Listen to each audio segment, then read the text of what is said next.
आज हम पढ़ेंगे वैद्युत धारा का चुंबकीय प्रभाव के कारण न्यूमेरिकल्स। वैद्युत धारा के चुंबकीय प्रभाव से जितने भी न्यूमेरिकल्स है इस क्लास में हम लोग पूरा करेंगे इस लेक्चर में, ठीक है। तो पहला क्वेश्चन है जो आपको स्क्रीन बोर्ड में मिल जाएगा कि हमने ये पढ़ा था, अगर अनंत लंबाई का एक लंबी धारा है, धारावाही तार है, इसमें करंट I फ्लो हो रहा है, तो इससे कुछ दूरी पर R दूरी पर मैग्नेटिक फील्ड क्या होगा। हमने ये फॉर्मूला डिराइव किया था, म्यू नॉट I अपान में 2 पाई R।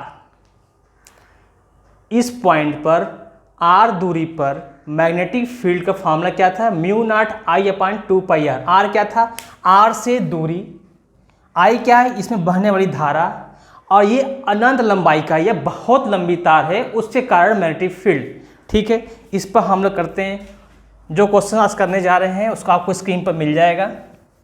क्या कह रहा है क्वेश्चन, इसमें यह कहा जा रहा है कि एक अनंत लंबाई का तार है, इससे 48 सेंटीमीटर की दूरी पर, जो कि मेरा R बन जाएगा, मैग्नेटिक फील्ड क्या होगा यदि धारावाही तार में करंट की वैल्यू 12 एम्पियर है, ठीक है। तो हम लोग इसको डिराइव करते हैं। वी नो दैट, हम लोग फॉर्मूला जानते हैं कि V इज इक्वल टू क्या होता है, म्यू नॉट I अपान में 2 पाई R। तो सारा डाटा की वैल्यू इसमें पुट करते हैं। हम लोग को ये पता होना चाहिए कि म्यू नॉट अपान में 4 पाई इज इक्वल टू होता है 10⁻⁷। तो म्यू नॉट क्या हो जाएगा, ये 4 चल जाएगा इस साइड, इसके पास, तो mu naught is equal to क्या हो जाएगा, 4 पाई इंटू 10⁻⁷। तो इसकी वैल्यू वहाँ पुट करेंगे। करंट 12 एम्पियर और R की वैल्यू कितनी है, 48 सेंटीमीटर। हम लोग को ये पता होना चाहिए, अगर मैं सेंटीमीटर को, अगर मान लो 1 सेंटीमीटर है, अगर मीटर में कन्वर्ट करना है तो 100 से डिवाइड करते हैं। इसको ऐसे भी लिख सकते हैं, ये बन जाएगा मीटर अब सेंटीमीटर से, और इसको ऐसे भी लिख सकते हैं, यानी कि किसी भी संख्या में 10⁻⁻² से इंटू करने पर सेंटीमीटर कन्वर्ट हो जाएगा मीटर में। तो यहाँ 48 सेंटीमीटर बन जाएगा, 48 इंटू 10⁻⁻² मीटर। R भी रख देंगे, अब I की वैल्यू पुट कर देंगे और म्यू नॉट की वैल्यू, सारा डाटा वहाँ पुट करने जा रहे हैं। क्या मिल जाएगा, इसकी वैल्यू कितनी है, 4 पाई इंटू 10⁻⁷। I कितना है, 12 एम्पियर, 2 पाई R कितना है, 48 इंटू 10⁻⁻² मीटर, 48 इंटू 10⁻⁻² मीटर। अब देखिए 2 पाई से 4 पाई 2 टाइम्स में कैंसिल हो जाएगा, क्या बचा, 2 इंटू 10⁻⁷ इंटू 12, नीचे क्या बच गया, 48 इंटू 10⁻⁻², 12 चौक 48, 2 टाइम्स यही। यहाँ क्या बचा मेरे पास, ऊपर बचा केवल 10⁻⁷, नीचे बच गया 2 इंटू 10⁻⁻²। अब हम आपको चीज बताते हैं, अगर किसी भी घात को, पावर को नीचे से ऊपर या ऊपर से नीचे लाते हैं तो sign, plus minus sign change हो जाता है। कैसे, यदि यहाँ पर लिखा है 10⁻⁻² तो ये ऊपर जाएगा तो ये बन जाएगा +2। अगर नीचे होता +2 तो ऊपर जाता तो क्या बन जाता, -2।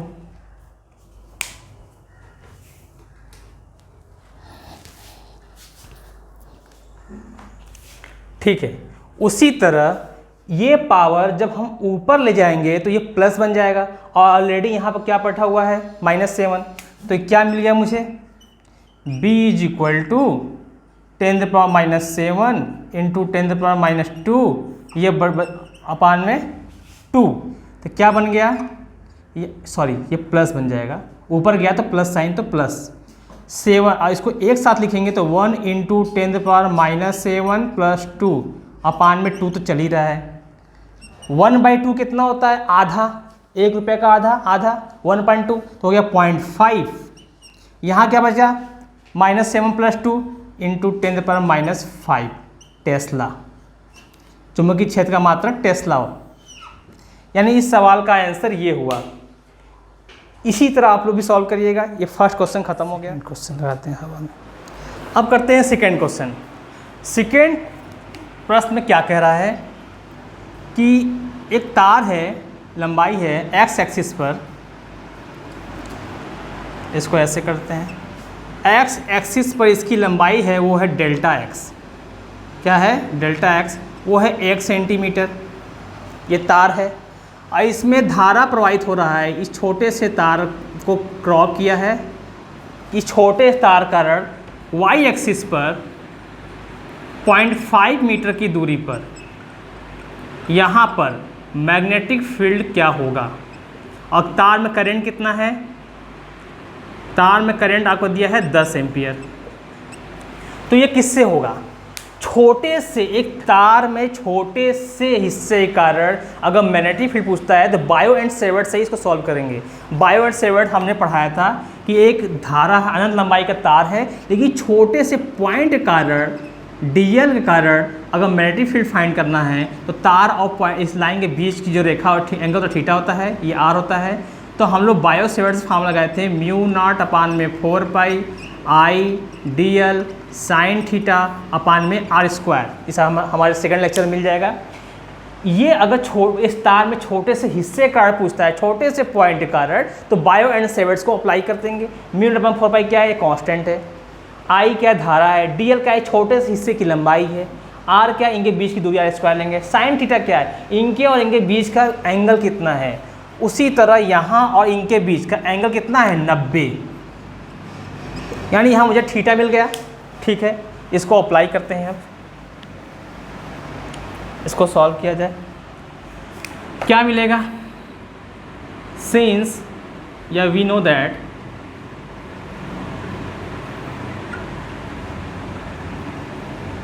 B इज इक्वल टू, और एक बात और, बहुत छोटा पॉइंट है।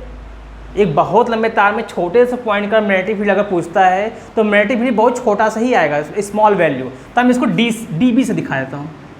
अब बी से भी दिखा सकते हैं, कोई वैसा ही नहीं है। फार्मूला क्या आया? μ0/4π I D L sine theta by R square. Value put करते हैं। पर थीटा कितना हो जाएगा? Y axis and X axis के बीच का एंगल कितना हो? 90। यहाँ 90 डायरेक्ट रखते हैं लोग। ठीक, μ0/4π वैल्यू कितनी होती है? 10⁻⁻7। करंट कितना है? 10 एम्पियर। डीएल कितना है? 1 सेंटीमीटर। अगर मैं इसको चेंज करूँ 1 सेंटीमीटर को मीटर में, तो 1 × 10⁻⁻2 मीटर। -2 से इंटू करने पर ये मीटर में कन्वर्ट हो जाएगा। तो कितना हो जाएगा? 10 एम्पियर डीएल 1 × 10⁻⁻2। डीएल कितना हो जाए? साइन 90 कितना हो गया? 1। आर स्क्वायर, आर कितना दिया है? 0.5 मीटर, मीटर में ही है, तो हो जाएगा 0.5 का होल स्क्वायर। अब इसको सॉल्व किया जाए। 10⁻⁻7 × 10 × 1 की वैल्यू मतलब नहीं है, 10⁻⁻2। इसको मैं ऐसे भी लिख सकता हूँ, 0.5 × 0.5। ठीक है, अब देखिए, इसके पावर -7, इसके पावर कुछ नहीं है तो 1 है, वो भी प्लस का। यहाँ -2, यानी यहाँ हो जाएगा डायरेक्ट 10⁻⁻7 + 1 - 2। और यहाँ क्या होगा? मैं 5/10 को 0.5 भी लिख सकता हूँ। 5/10 को 0.5 भी लिख सकता हूँ। और मैं 5/10 को 5 × 10⁻⁻1 भी लिख सकता हूँ। ये 10 का पावर कितना है? 1। ऊपर जाएगा तो अपना साइन चेंज करेगा। अगर यहाँ प्लस हो चाहे माइनस, ऊपर जाने पर साइन चेंज हो जाता है। यहाँ +1 ऊपर गया तो -1, यानी यहाँ पर क्या लिख सकते हैं हम लोग? 5 × 10⁻⁻1। अगेन एक बार और है, तो 5 × 10⁻⁻1। अब यहाँ सॉल्व देखते हैं क्या आएगा। B is equal to 10 power कितना है? -7 -2 -9। सेम साइन के सम हो जाएंगे, अपोजिट को माइनस करेंगे। तो -7 -2 -9 +1, एक कम -8, ये हो जाएगा -8। ये है -7 -2 +1 माइनस, ये क्या हो जाएगा? -9 +1, यानी क्या हो जाएगा? -8। ठीक, नीचे क्या बचा? 5 × 5 25। यहाँ -1 -1 -2, ये जाएगा ऊपर, क्या हो जाएगा प्लस का साइन इंटू 10⁻⁸ अपान में 25। हम चाहें इसको आपस में करेंगे तो -6 आएगा, पर नीचे देखिए 25 बैठा है, तो इसको ओपन कर दीजिए, ब्रेक कर दीजिए, क्या हो जाएगा 100 इंटू 10⁻⁸ अपान में 25। कितने बार में 25 चौक के 100, 4 टाइम्स, तो आंसर क्या आ जाएगा 4 इंटू 10⁻⁸ टेस्ला। इस तरह ये सेकेंड न्यूमेरिकल्स भी कंप्लीट हो गया। अब हम पढ़ेंगे 10 सेंटीमीटर त्रिज्या की धारावाही लूप के कारण उसके केंद्र पर चुंबकीय क्षेत्र कितना होगा। देखते हैं क्वेश्चन कह क्या रहा है। क्वेश्चन ये कह रहा है कि एक धारावाही एक लूप है गोल, जिसका रेडियस क्या दे दिया है 10 सेंटीमीटर। ठीक, इसमें करंट जो फ्लो हो रहा है I = वो है 1 एम्पियर, क्वेश्चन में ऐसा कहा गया है। और इसमें जो गोल लूप है इसमें तारों की संख्या है 100 बार लपेट दिए, 1 2 3 4 100, यानी कि 100 बार इसको लपेटने पर क्या हो, यानी फेरों की संख्या कितनी है 100। तो बोल रहा है इसके केंद्र पर अब मैग्नेटिक फील्ड का मान बताइए।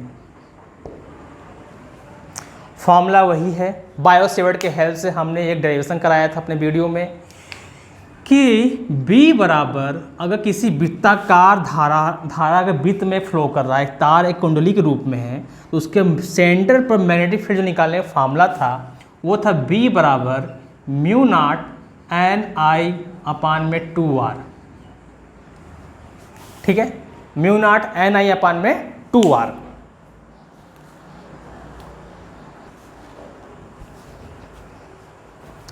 चलिए करते हैं। पहले आप देख लीजिए गिवेन का एक, आप बोर्ड एग्जाम में अगर पेपर देंगे तो पहले गिवेन लिखना पड़ता है ताकि एग्जामिनर जान जाए कि क्वेश्चन में कहा क्या है। गिवेन क्या है, फेरों की संख्या 100, करंट 1 एम्पियर, रेडियस 10 सेंटीमीटर।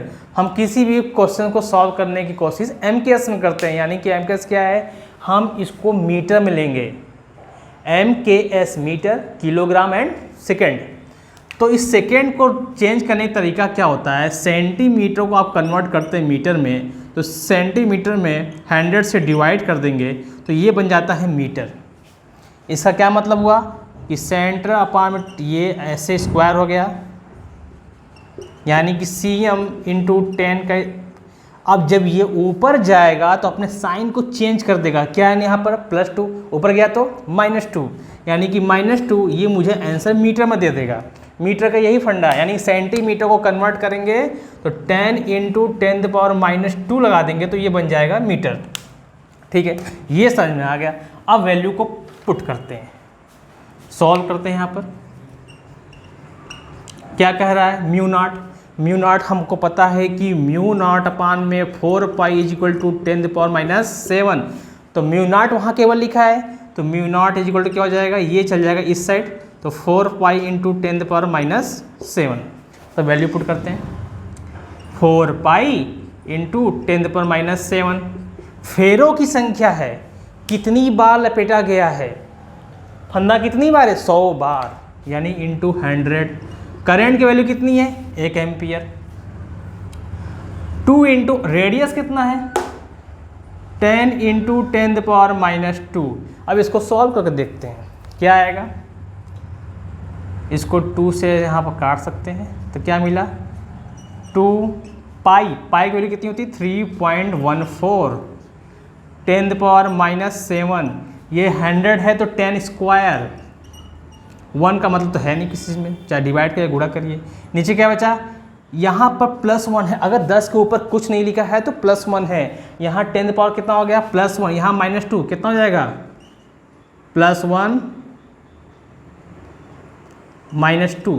चलिए सॉल्व करते हैं, कितना आएगा। यहाँ क्या बचेगा, यही सॉल्व करते हैं। यहाँ पर अगर सॉल्व करते हैं तो -1 बचेगा, -1। 3.114 का 2 टाइम्स, जस्ट डबल कितना हुआ 628। अगर 314 लिखा है तो 628, तो 6.28 ये पॉइंट है। और यहाँ क्या बचा 10⁻⁷ प्लस 2, ये ऊपर जाएगा तो साइन अगेन चेंज करेगा, माइनस से प्लस 1, क्या बच गया 6.28 इंटू 10 कितना -7 प्लस 2, -7 प्लस 2, अगर -7 से 2 जाएगा तो -5, -5 में से फिर एक गया, कितना बचा -4। ये हो गया आंसर, इसका मात्रक है टेस्ला। यहाँ पर ये क्वेश्चन होता है। अब करते हैं अगला क्वेश्चन। अगला क्वेश्चन आपको स्क्रीन पर मिल जाएगा। ये थोड़ा सा सोचना है, इसमें क्या कह रहा है पहले ये देखते हैं। बोल कह रहा है कि एक इलेक्ट्रॉन गोल गोल घूम रहा है। चलिए बना लेता हूँ गोल गोल घुमाकर। केवल एक इलेक्ट्रॉन गोल गोल चक्कर काट रहा है, ठीक है। यहाँ का जो रेडियस है वो है 2×10⁻⁻10 मीटर, ठीक। यहाँ का जो रेडियस है इसके सेंटर से इतना है, ठीक है। और जो इसकी स्पीड है घूमने की, जो स्पीड घूमने की, तो बोल रहा है स्पीड कितनी है 3 × 10⁶ मीटर पर सेकेंड। यानी एक इलेक्ट्रॉन इतने स्पीड से गोल गोल घूम रहा है, और जिसका चक्कर काट रहा है उसका रेडियस, उस वहाँ से दूरी कितनी है 2×10⁻⁻10 मीटर। तो बोल रहा है कि इसके इलेक्ट्रॉन गोल गोल घूमने से इसके बीच में मैग्नेटिक फील्ड का मान कितना होगा। यहाँ पर मैग्नेटिक फील्ड का मान कितना होगा। हमने जो डेरिवेशन कराया था कि एक तार है गोलाकार, उसके कारण इसके सेंटर पर मैग्नेटिक फील्ड क्या होगा वो पढ़ाए थे। क्या था B = μ0I/2r, ठीक है। फेरो की संख्या था n, यहाँ फेरो संख्या, यहाँ तो धारा ही नहीं दिख रहा है तो फेरो संख्या कैसे हो जाएगा, है ना। चलिए पहले गिवन लिखते हैं। पहले गिवन लिखा जाए फिर अगला चीज़ सोचा जाएगा। गिवन में क्या दिया है रेडियस, चलो रेडियस तो कम से कम दिया है -10, इसे -10 को एंगस्ट्रॉन में बोलते हैं। और वेलोसिटी दे दिया है 3 × 10⁶ मीटर पर सेकेंड, जो काफ़ी तेज स्पीड है इसकी। और क्या दिया है इलेक्ट्रॉन पर आवेश, ये हम लोग पता होना चाहिए 1.6 × 10⁻⁻19 कूलम। और मैग्नेटिक फील्ड पूछ दिया है। इसके अलावा इसमें कोई और कहानी तो हमको नहीं दिख रहा है, ठीक है। कोई और कहानी हमको इसमें नहीं दिख रहा है। गिवन मेरा हो गया, बोर्ड एग्जाम में गिवन लिखना जरूरी है, इस पर भी नंबर मिलते हैं। अब ये गोल गोल घूमने के कारण बीच में मैग्नेटिक फील्ड कैसे होगा, फार्मूला हमको यही पता है कि μ0I/2r होता है। तार तो है नहीं, ये तो एक ही इलेक्ट्रॉन गोल गोल गोल घूम रहा है। चलिए देखा जाए, यहाँ सॉल्व करते हैं। हमको पता है कि Q = IT होता है ना। तो I बराबर क्या हो जाएगा Q/T, उसका वैल्यू वहाँ से रिमूव करेंगे। चल जो होगा देखा जाएगा। क्या मिला μ0 I की वैल्यू Q/T और अपान में 2r तो चल ही रहा है, यानी मुझे क्या मिल जाएगा μ0 Q 2r/T, ठीक है। अब सही लग रहा है। हम ये भी जानते हैं कि Q बराबर कितना होता है Ne। E क्या है आवेश, N क्या है number of electron. Number electron साफ दिख रहा है कि एक ही इलेक्ट्रॉन का है उसने, ठीक है। इसको भी चेंज कर लेते हैं। क्या बोल रहा है μ0 Ne अपान में 2r/T। अब मुझे पता है n की वैल्यू कितनी है 1, तो क्या बन जाएगा μ0 E अपान में 2r/T। अब सब सही चल रहा है, r भी दिया है, चार्ज भी पता है, μ0 तो कांस्टेंट है, t समय तो नहीं दिया है। अब क्या करें यही देखते हैं। अब कहाँ देखें, बोर्ड तो भर गया। अरे इससे देखते हैं जी। हमको पता है कि चाल बराबर दूरी बटे समय होता है, ये हम लोग बचपन में पढ़ चुके हैं। चाल कितनी है v, दूरी कौन सा दूरी, यहाँ से यहाँ तक की दूरी। ये बंदा यहाँ से एक चक्कर में कितना दूरी कवर कर रहा है, एक चक्कर कितना दूरी में कवर कर रहा है। परिधि 2πr, ये तो हमको पता होना चाहिए। वृत्त की कुल दूरी कितनी होती है 2πr, ठीक है। समय कितना एक चक्कर में लगा समय टी निकाल देते हैं, सिंपल सी चीज़ है ना। स्पीड कैसे, ये स्पीड कैसे आया होगा कि ये दूरी में इतने समय से डिवाइड कर दिए, स्पीड फाइंड हो गया। चाल बराबर दूरी बटा समय। दूरी कितनी है, इस बंदा यहाँ से यहाँ दोबारा यहाँ से यहाँ तक कितनी दूरी तय किया, 2πr परिधि होती है, ठीक है। एक वृत्त का परिधि का मामला होता है 2πr, यानी यहाँ से लेकर यहाँ तक का लेंथ हो गया। उसने यहाँ से यहाँ तक का समय कितना लिया हमको नहीं पता, लग दिया टी। तो ये टी, इस v को नीचे भेजिए, टी को भेजिए, क्या हो जाएगा, t इज इक्वल टू, यहाँ लिखते हैं सब यार, t is equal to 2πr upon में v, है कि नहीं। v बराबर 2πr/t, ये t जाएगा इस साइड, v आएगा नीचे, तो t चला गया ऊपर, v आएगा नीचे, 2πr/v, यानी t को रिप्लेस कर सकते हैं इस चीज़ से, ठीक है। रिप्लेस कर देते हैं, म्यू नॉट e अपान में 2r, कितना था 2πr, 2πr अपान में v। अब ये v जाएगा ऊपर, ये v जाएगा ऊपर, तो b का जो फॉर्मूला मिल गया मुझे, म्यू नॉट e ऊपर गए v, 2r into 2πr, 2 2 4 4πr square, 4πr square, साफ साफ दिख रहा है। 2 इंटू 2 4, एक पाई, आर स्क्वायर, v चला गया टॉप पर ऊपर, यानी अब हमको इसमें सारे चीज़ पता है, साफ साफ दिख रहा है कि ये डाटा v भी पता है, e पता है, r पता है, 4π से तो कांस्टेंट है। अब तो इसको आराम से सॉल्व करते हैं, ठीक है। अब हम इनको गिवन सिवन को मिटा रहा हूँ, चलिए देखते हैं। हाँ, तो डाटा में हमको ये मिला, b is equal to, again mu naught की वैल्यू मुझे पता है कितना होता है, 4π इंटू 10⁻⁻7, इसकी वैल्यू यहाँ रखेंगे, 4π इंटू 10⁻⁻7। फिर क्या लिखा है, e, इलेक्ट्रॉन पर चार्ज कितना होता है, 1.6 इंटू 10⁻⁻19।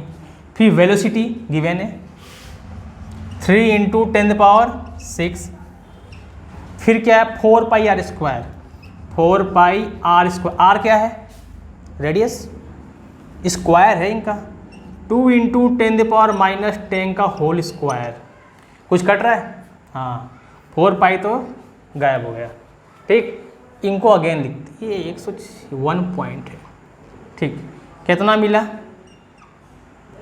यहाँ से 10⁻⁻7, 1.6 को एक बार ध्यान से देखिए, क्या मैं 16/10 को 1.6 लिख सकते हैं कि नहीं, लिख सकते हैं।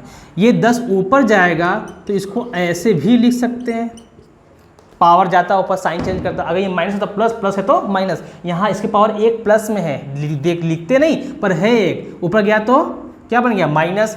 तो यानी कि 1.6 को ऐसे भी लिख सकते हैं, लिखना जरूरी नहीं है, पर कैलकुलेशन में चीज़ें आसान हो जाती हैं। तो क्या बन गया मुझे, 16 गुणे 10 घाते -1, बगल में क्या है -90, लिख देते हैं,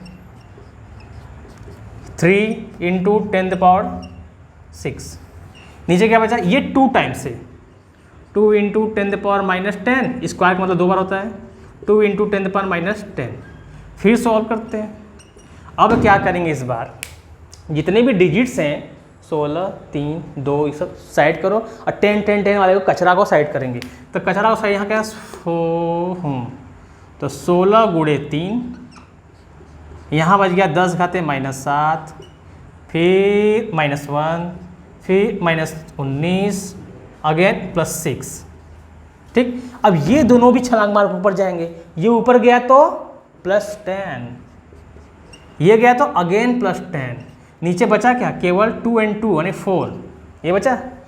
अब ये कटेगा 4 तिहाई 12, अब सॉरी 4 चौके 16, 4 टाइम्स 4 चौके 16, 4 तिया 12, ऐसे 12 हुआ, यानी यहाँ बच गया 12। अब देखते हैं यहाँ क्या खेल चलता है, क्या बचा, -7 -1 -8, -8 -19 कितना हुआ, -27, लिख लें, 19 1 20 -27, प्लस में कितना है, 10 10 20 26, ओह, -27 से +26 क्या बचेगा, -1, यानी यहाँ क्या बचा, -1, यानी इसको हम ऐसे भी लिख सकते हैं 1.2 टेस्ला, आंसर दोनों सही, ये भी सही, ये भी सही, आपकी मर्जी।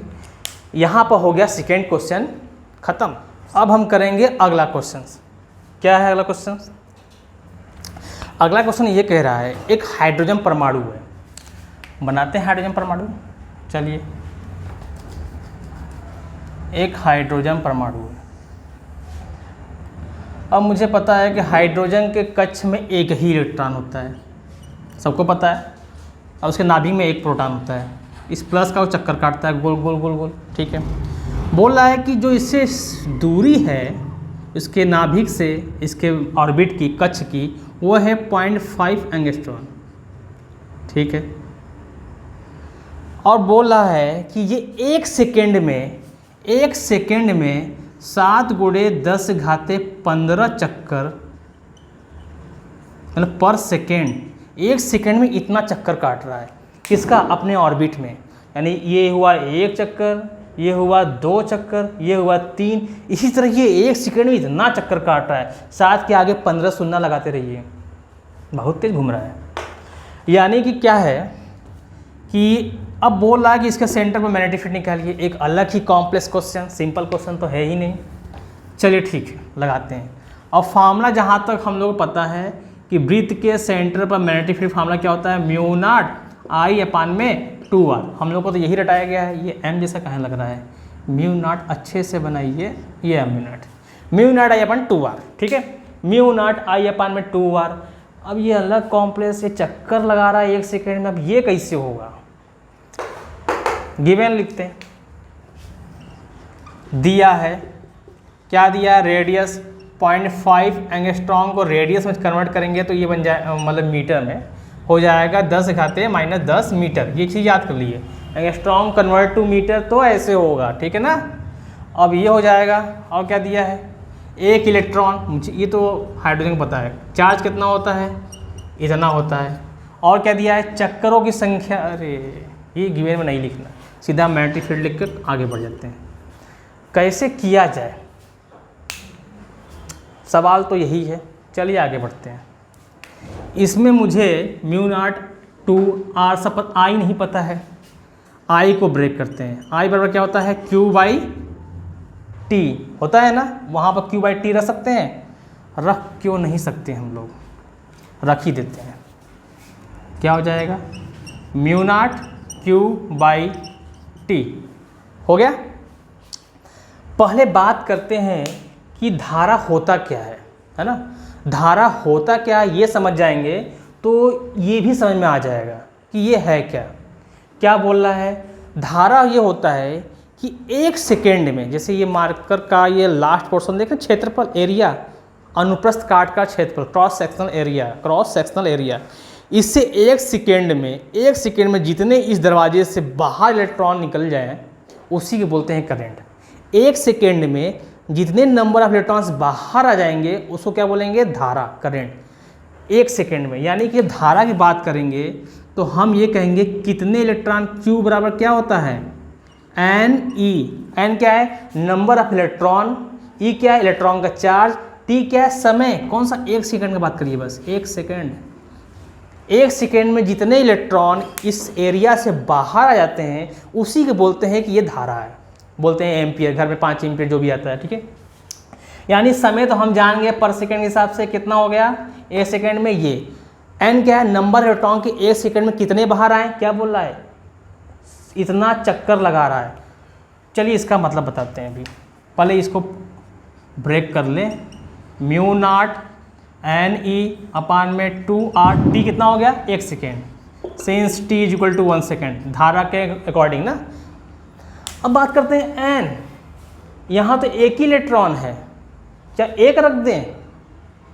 यहाँ पर इस सर्कल में मुझे पता हाइड्रोजन के पास एक ही इलेक्ट्रॉन है। अब Q बराबर क्या होता है? कहाँ लिखें, बता दिए। Q बराबर क्या होता है? Ne।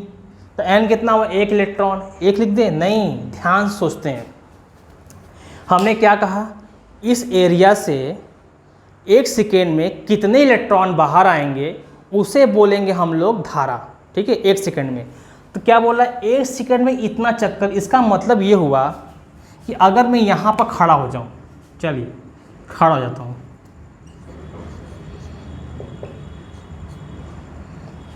ऊपर देख रहे हैं। अब बंदा जब ऊपर देख रहे हैं तो यही इलेक्ट्रॉन हमसे कहा गया है कि आप खड़े हो जाओ और ये देखोगे 1 सेकेंड में कितने लोग यहाँ से गुजर रहे हैं, इस एरिया यहाँ से कितने लोग जा रहे हैं। तो क्या हुआ 1 सेकेंड में, तो ये इलेक्ट्रॉन घूम कर गया तो हम कहें एक बार, दोबारा घूम कर गया तो एक नहीं अब 2 हो गया, फिर ये तिबारा घूम के आया तो हम कहेंगे 3 हो गया, फिर दोबारा फिर एक बार और आया तो हम कहें 4 हो गया। एक ही इलेक्ट्रॉन बार बार घूम के आ रहा है तो हमारे लिए एक नहीं हुआ, हम कहेंगे तुम 100 बार घूम के आओ चाहे 1 करोड़ बार घूम कर आओ, 1 करोड़ बार घूम कर आओ, तो हम कहेंगे हम वो काउंट करते रहेंगे, ये गया 1 2 3 4, लेकिन हमसे ये कहा गया है कि 1 सेकेंड का ही काउंट करना कि 1 सेकेंड में कितने लोग गुजरे हैं। तो बोल रहा है कि यहाँ क्या कर दिए, क्या बोल रहा है कि 1 सेकेंड में इतना चक्कर काट रहा है, 1 सेकेंड में इतना चक्कर काट रहा है। यानी कि ये इलेक्ट्रॉन अगर यहाँ पर 10 लिखा होता 10 चक्कर पर सेकेंड, तो हम कहते हैं कि 1 सेकेंड में 10 बार चक्कर काटा तो मेरे लिए इलेक्ट्रॉन की कितनी संख्या हो गई, 10 हो गई। ठीक है, अगर यहाँ पर 10 लिखा होता कि 10 चक्कर पर सेकेंड, यानी इलेक्ट्रॉन 1 सेकेंड में 10 बार चक्कर काट रहा है, तो हम कहते हैं कि ये इलेक्ट्रॉन यहाँ से 10 बार गुजरा तो यानी कि 10 इलेक्ट्रॉन हुए। भले वही इलेक्ट्रॉन घूम घूम के आ रहा है लेकिन हम कहेंगे 10। बच्चे कंफ्यूज होते हैं कि हाइड्रोजन है, दिमाग लगाएं कि हाँ 1 इलेक्ट्रॉन होता है तो Q बराबर n नहीं तो m बराबर 1, नहीं गलत। हमसे कहा गया 1 सेकेंड में कितने इलेक्ट्रॉन यहाँ से पास कर रहे हैं। ये गया अगर मान लीजिए 2 चक्कर होते हैं, सिंपल सी बात है, 2 चक्कर पर सेकेंड लिख देते हैं एक बार, 2 चक्कर पर सेकेंड। अब हम बैठ गए एज ए गार्ड बन करके, हमसे बोला गया कि गिनो 1 सेकंड में, तो अब क्या हुआ, यही बंदा घूम कर दोबारा आ गया, 1 सेकंड के अंदर ही चला आया, तो हम कहेंगे कि यहाँ पर 2 बंदे गुजरे हैं। हमारे कितनी गिनती हो जाएगी, संख्या हो जाएगी, गिनती की संख्या 2, क्योंकि 2 चक्कर यानी 1 सेकंड में 2 राउंड मार दिया, तो हम कहेंगे नंबर ऑफ कितने इलेक्ट्रॉन, 2 इलेक्ट्रॉन। अगर यहाँ पर 10 होते तो इलेक्ट्रॉन की संख्या कितनी होती, 10 होती। अगर 100 होते तो हम कहते हैं कि 100 इलेक्ट्रॉन की संख्या है, कितनी है, इस ऑर्बिट में 100 है। भले एक ही इलेक्ट्रॉन दोबारा घूम घूम के पीछे से आ रहा है, लेकिन हम कहेंगे कि 1 सेकेंड में तुम जितनी बार चक्कर काटोगे हम गिनते रहेंगे, तुम 25 बार आओ, तो ये कितनी बार आ रहा है, इतनी बार आ रहा है। यानी कि ये 1 सेकेंड में इतना चक्कर काट रहा है तो इलेक्ट्रॉन की संख्या कितनी हुई ना, ऑर्बिट में तो एक ही हुआ, तो हमारे लिए कितना हो गया, 7 × 10⁻15, और ई की वैल्यू तो जो भी पुट कर देंगे। तो यहाँ से मैं आया खेल, ठीक है। अब यहाँ इसको सॉल्व करते हैं, क्या आ गया, म्यू नॉट कितना हुआ, मुझे पता है 4 पाई इंटू 10⁻⁷, तो कई बार कर चुके। क्या होगा, म्यू नॉट की वैल्यू कितनी है, 4 पाई इंटू 10⁻⁷, और एन कितना हो गया मेरे लिए, ये हो गया 7 इंटू 10⁻15, ठीक। ई की वैल्यू कितनी है, इलेक्ट्रॉन पर चार्ज कितना होता है, ये तो याद करना पड़ेगा, ठीक है। इसको मिटाओ, हटाते हूँ सब कुछ, 1.6 into 10⁻⁹, 2R, 2 into are, are कितना है, एंगस्ट्रॉन कितना है, ये है 0.5 इंटू 10⁻⁻10 मीटर। अब इस कचरे को पहले साफ करते हैं हम लोग, है ना, इसको साफ किया जाए। रुको, पहले ये भी मिटा दिया जाए, इसको भी मिटाया जाए, साफ साफ दिखे ताकि। चलिए, सब डाटा रखा है। 4 पाई की वैल्यू 3.14 इंटू 10⁻⁷, अगेन 7, 15, 1.6, 10⁻⁹, ये कितना है, 0.5, पॉइंट है मतलब कि 1 रुपये का आधा, और यहाँ कितनी 2 बार है, 1 रुपये का आधा, 28, 2 बार 28 कितना, 1 रुपया, यानी कि 0.5 इंटू 2 कितना, 10, मतलब 1 रुपया, 10 नहीं, 5 × 2 10, लेकिन ये 28 है, 28 के 2 पूरा करेंगे तो 1 रुपया, 1 की वैल्यू में 1 हो गया, मतलब कुछ नहीं, यानी क्या बचा, 10⁻−10, देख लेते हैं यार, 2 इंटू 0.5 कितना हुआ, 1.0, सिंपल सी बात है यार। इसे सोचो, दुकान पर गए, 28, 2 बार 28, 1 रुपया, यानी 1 आएगा आंसर। इसको भी हटाते हैं, अब देखते हैं, अब थोड़ा सा करते हैं, ये दशमलव बहुत परेशान करता है, इसको कहते हैं कचरा, इसको साइड करते हैं। ये 4 इंटू 3.14 को हम ऐसे भी लिख सकते हैं, 2 दशमलव मतलब कि 2 बार -2, ठीक है ना, ये वैल्यू कितना 3.14 ही है, ठीक। अब क्या है, 10⁻⁻7 लिख देते हैं, -7, यहाँ कितना है, अगेन 7 10 घाते 15, यहाँ हो गया। ये कितना 1.6, मतलब इसको मैं 16 गुणे 10 घाते -1 भी लिख सकता हूँ, है ना, 1.6 को। ये कितना हो गया, ये 1.6 है। ये कितना हो गया, अब इससे बगल में -19, और नीचे कितना है -10, ऊपर जाएगा तो +10। ठीक,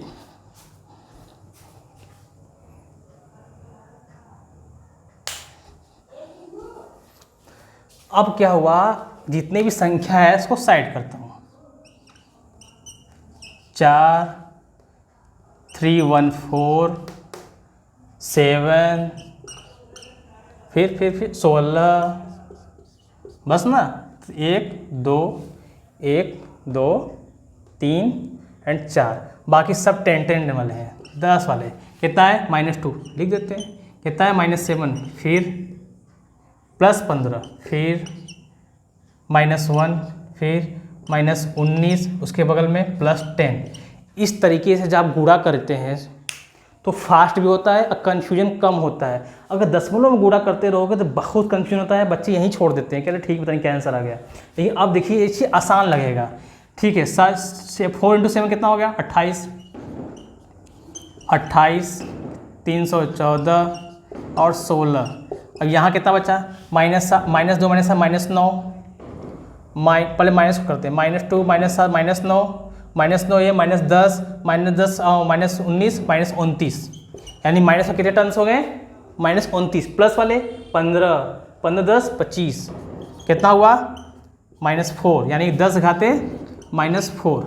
अब जो प्रॉब्लम है वो है इनटू करना, गुणा करते हैं, गुणा 16 में कर देते हैं पहले 314 से, ठीक है, फिर आएगा जो देखा जाएगा, या पहले इससे करते हैं।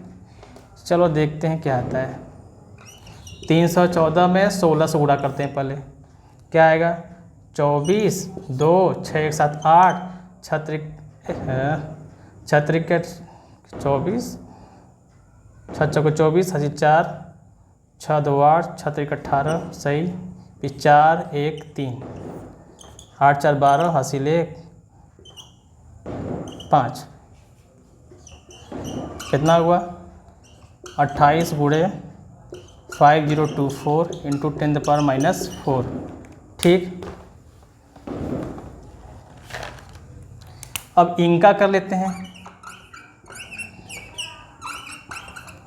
8 चौक 32 3, 8 ने 16 16 3 19 हासिल 1 0 1 बचा, 8 5 40, 4 दूनी 8 2 दूनी 4 0 5 दूनी 10, यहाँ 2 8 को 17 हासिल 1 4 1 5 1 6, यहाँ 0 यहाँ 4 यहाँ 1, कितना आ गया 14062 इंटू 10⁻⁻4। ये हो गया आंसर। देखते हैं अब इसको सॉल्व किया जाए। -4 का मतलब होता क्या है, यानी बटे में 4 शून्य, यानी इसका मतलब हुआ कि जितनी संख्या होती है उतना कदम चलिए, वहाँ टप से दशमलव मार दीजिए, पट से दशमलव, यानी कितना है 1 2 3 4, यानी 4 के बाद दशमलव, 4 संख्या है ना, 1 2 3 4, यानी यहाँ, यानी कि आंसर क्या हो जाएगा, B = 14.06 या 07 या 067 जो भी है, टेस्ला। इसको मिटा दे यार, ठीक है। यहाँ पर ये हो गया क्वेश्चन सॉल्व। कितना आया 14 यहाँ दशमलव बना लेते हैं यार, है ना। -4 का मतलब क्या हुआ, उतना डिजिट्स, उतनी संख्या आगे जाकर दशमलव गिरा दो, 1 2 3 4 गिरा दिए दशमलव, 14.067 टेस्ला। ये 2 लिखना जरूरी कंपल्सरी नहीं है, इतना सही है, ठीक है। यहाँ पर ये क्वेश्चन होता है सॉल्व।